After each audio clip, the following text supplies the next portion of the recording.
ഇത് mass മോട്ടോഴ്സിന്നാണ്. Honda Activa 5G ആണ് വണ്ടി. നമുക്ക് വർക്കിന് കിട്ടിയിട്ടുണ്ട്. അപ്പോൾ നിലവിൽ നമുക്ക് ജോബ് കാർഡിൽ പറഞ്ഞാൽ പറഞ്ഞാൽ ജനറൽ സർവീസ് ചെയ്യണം, പൊല്യൂഷൻ ടെസ്റ്റ്, പിന്നെ ഒരു സൗണ്ടിൻ്റെ കേസ് പറഞ്ഞിട്ടുണ്ട്. അത് എന്തിൻ്റെന്ന് കൃത്യമായിട്ട് മനസ്സിലായിട്ടില്ല. വാട്ടർ സർവീസ് ചെയ്യണം, എഞ്ചിൻ ഓയിൽ ചെക്ക് ചെയ്തിട്ട് മാറ്റാം. അതേപോലെ തന്നെ ഹാൻഡിൽ കവറിൻ്റെ റിയർ പീസ് അത് സ്റ്റോക്കിലുണ്ടെങ്കിൽ നമുക്ക് നോക്കിയിട്ട് അത് മാറ്റാം. പിന്നെ ഇൻഡിക്കേറ്ററിൻ്റെ സൗണ്ട് ചെക്കപ്പ്, ബസറിൻ്റെ കേസായിരിക്കും ഉദ്ദേശിച്ചത്. അപ്പോൾ ഞാൻ വണ്ടി ഓടിച്ചു നോക്കി വർക്കിന് കയറ്റിയിട്ടുണ്ട്. വണ്ടി ഓടിച്ചു നോക്കുന്ന സമയത്ത് നമുക്ക് ഹാൻഡിലൊരു വണ്ടി പാളൽ പോലെ ഫീൽ ചെയ്യുന്നുണ്ട്. അത് ഫ്രണ്ടിലത്തെ ടയറിൻ്റെ കംപ്ലയിൻ്റ് ആണ്. പിന്നെ നമ്മൾ വർക്ക് ഓടിക്കുമ്പോൾ വണ്ടി ഓടിക്കുന്ന സമയത്ത് എഞ്ചിൻ ഹെഡിൻ്റെ ഭാഗത്ത് വാൽവ് ലൂസായിട്ട് ചെറിയൊരു അടിയുണ്ട്. പിന്നെ ബ്രേക്കൊക്കെ ഒന്ന് കുറവ്, അങ്ങനത്തെ കേസൊക്കെയാണ് എനിക്ക് തോന്നിയത്. അപ്പോൾ നമ്മൾ സർവീസിൻ്റെ ഭാഗമായിട്ട് നമ്മളതിൻ്റെ ബാക്ക് ബ്രേക്ക് ലൈനർ നമ്മൾ ചെക്ക് ചെയ്യാനൊക്കെ ആയിട്ട് അയച്ചിട്ടുണ്ട്. കമ്പനി ലൈനർ കിടക്കണേ, ഹോണ്ടയുടെ ഒറിജിനൽ ലൈനറാണ്. അപ്പോൾ നമുക്ക് ബ്രേക്ക് ക്യാമ്പൊക്കെ ഒന്ന് അഴിച്ച് ഗ്രീസ് ചെയ്ത് റീസെറ്റ് ചെയ്യാം. ലൈനർ കുറേ കൂടി ഉപയോഗിക്കാനുണ്ട്. പിന്നെ ബാക്ക് വീല് പിടിപ്പിക്കുന്നത് ഈ ഒരു ഷാഫ്റ്റുമ്മയാണ്. അതിൻ്റെ ബെയറിങ്ങിൻ്റെ പ്ലേ ഒക്കെ ചെക്ക് ചെയ്ത് വേറെ കംപ്ലയിൻ്റ് ഒന്നുമില്ല. ബാക്കിലത്തെ ടയറായാലും അത്യാവശ്യം ഉപയോഗിക്കാനുണ്ട്. ഹബിൻ്റെ ഭാഗത്തും വേറെ പറയത്തെ കംപ്ലയിൻ്റ് ഒന്നുമില്ല. ബാക്കിലത്തെ ഗിയർ ഓയിൽ ചെക്ക് ചെയ്തായിരുന്നു. ഓയിലൊക്കെ നല്ല ഓയിലാണ്, കുഴപ്പമൊന്നുമില്ല. പിന്നെ നമുക്ക് അതിൻ്റെ എയർ ഫിൽറ്റർ നമ്മൾ ചെക്ക് ചെയ്യാൻ വേണ്ടിയിട്ട് അയച്ചാണ്. എയർ ഫിൽറ്റർ അത്യാവശ്യം പൊടി കയറി ബ്ലോക്കാണ്. തന്നെയല്ല നമുക്ക് പൊല്യൂഷൻ എടുക്കേണ്ടതായിട്ടുണ്ട്. അപ്പോൾ എയർ ഫിൽറ്ററും പ്ലഗും നമുക്ക് മാറ്റേണ്ടതായിട്ട് വരും കേട്ടോ. എയർ ഫിൽറ്ററും പ്ലഗും പുതിയത് മാറ്റിയിടണം.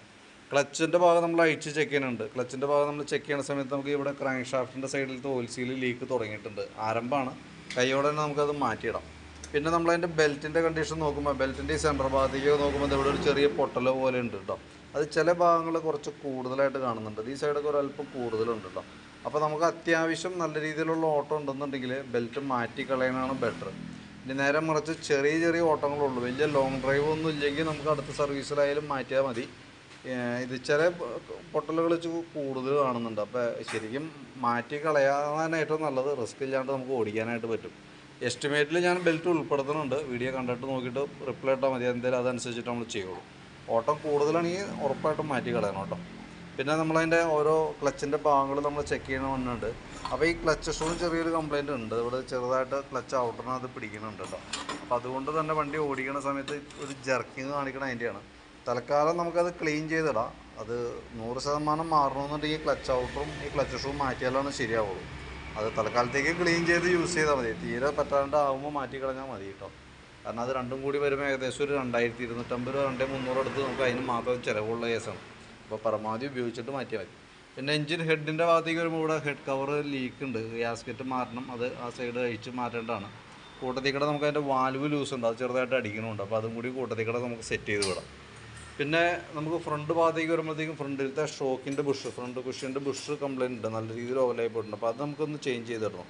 ലിങ്ക് ബുഷുകൾക്ക് കുഴപ്പമൊന്നുമില്ല, അതൊന്ന് അഴിച്ച് ഗ്രീസ് ചെയ്തിട്ടാൽ മതി. ഫ്രണ്ടിലത്തെ ബ്രേക്ക് ലൈനറാണത്, അത്യാവശ്യം ഉപയോഗിക്കാനൊക്കെ ഉണ്ട്. ബ്രേക്ക് ക്യാം അഴിച്ചൊന്ന് ഗ്രീസ് ചെയ്തിട്ടാൽ മതി. ഫ്രണ്ടിലത്തെ ടയറിൻ്റെ തേയ്മാനം ക്ലിയർ അല്ല, അത് ടയറിൻ്റെ കംപ്ലയിൻ്റ് ആണ്. ഈ സൈഡ് ഒരു പ്രത്യേക ടൈപ്പിലാണ് തേയ്മാനം വരാം. അതുകൊണ്ട് തന്നെയാണ് റൈറ്റ് സൈഡിൽ കൂടുതൽ തേയ്മാനമുണ്ട്.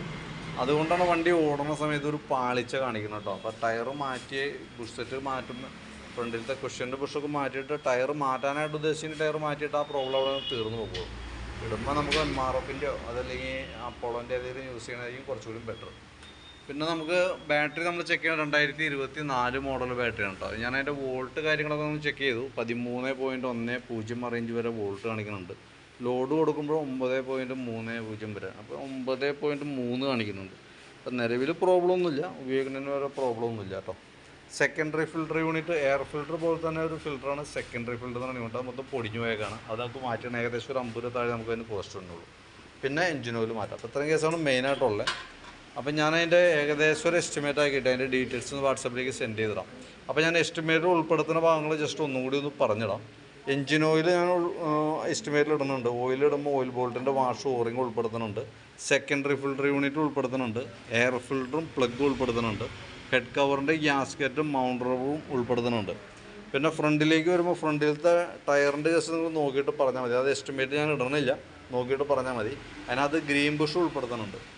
പിന്നെ നമുക്ക് ഈ സൈഡിലേക്ക് വരുമ്പോഴത്തേക്കും ബാക്കിയത്തെ ഈ ക്ലച്ചിലേക്ക് വരുമ്പോൾ നമ്മളതിൻ്റെ ഓയിൽ സീലും ഈ ബെൽറ്റും ഞാൻ എസ്റ്റിമേറ്റിൽ ഉൾപ്പെടുത്തുന്നുണ്ട്. അത് നോക്കിയിട്ട് പറഞ്ഞാൽ മതി. വേണ്ടെങ്കിൽ നമുക്കത് ഒഴിവാക്കാം. ഓട്ടം കുറവാണെങ്കിൽ ഒഴിവാക്കിയാലും കുഴപ്പമില്ല, നെക്സ്റ്റ് സർവീസിൽ മാറ്റിയാലും മതി. പിന്നെ ടയറിൻ്റെ കേസ് കൃത്യമായിട്ട് പറയണം കേട്ടോ. അത് ഞാൻ എസ്റ്റിമേറ്റിൽ ഇടുന്നില്ല, ടയറിനകത്ത് നോക്കിയിട്ട് പറഞ്ഞാൽ. പിന്നെ ക്രാങ്ക് ഷാഫ്റ്റിൻ്റെ സൈഡിലത്തെ ഒരു ഓയിൽ സീൽ, ഇത്രയും കേസാണ് മെയിനായിട്ട് നമ്മൾ ഉൾപ്പെടുത്തുന്ന കേസ്. അപ്പോൾ ഞാൻ അതിൻ്റെ എസ്റ്റിമേറ്റും ഡീറ്റെയിൽസും വാട്സാപ്പിലേക്ക് സെൻഡ് ചെയ്തിടാം. വീഡിയോ കണ്ടുമ്പോൾ നോക്കിയിട്ടൊന്ന് റിപ്ലൈ ഇട്ടാൽ മതി. അതിനകത്ത് ഹാൻഡിൽ കവർ ഉണ്ടെങ്കിൽ ഞാൻ അതും കൂടി ഉൾപ്പെടുത്തിയേക്കാം കേട്ടോ. അപ്പോൾ ഡീറ്റെയിൽസ് വാട്സാപ്പിൽ തന്നെ റിപ്ലൈ ഇട്ടാലും മതി. ഓക്കെ.